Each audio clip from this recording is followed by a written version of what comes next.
Hey Mo, it's been a while!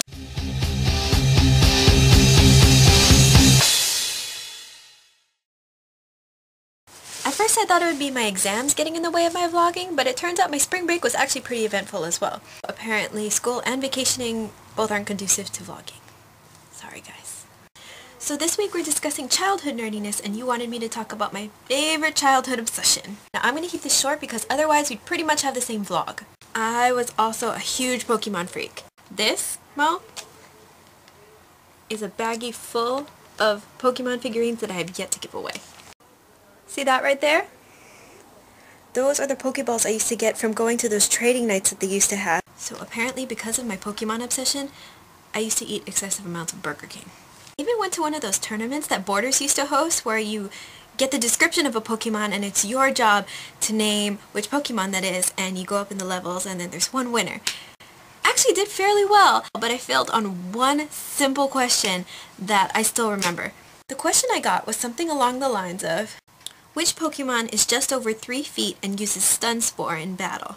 And you know what? I'm going to let you guess the answer. Because, such a poke fail.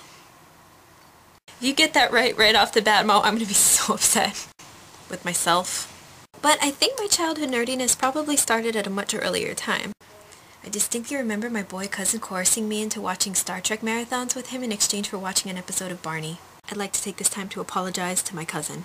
This isn't your question for next week, Mo, but thinking about all of this kind of made me wonder, are nerdfighters born or made?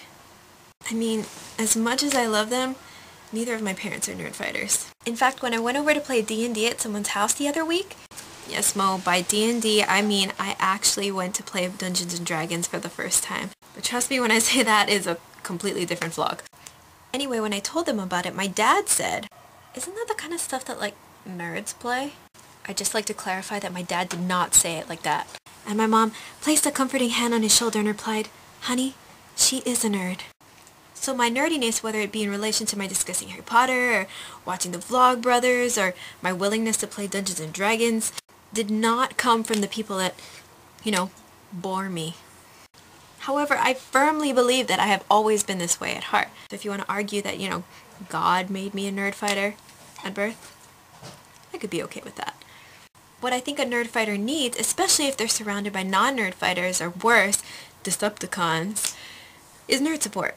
Nerd support is a network of people that probably don't understand you but fully support and humor you being a part of Nerdfightheria. Now this could be your parents, your friends, or that one cool teacher in high school that just like you could tell anything to. It also helps if your significant other is also a nerdfighter. I don't know about you, Mo, but I don't think I could be with someone I couldn't discuss Harry Potter with.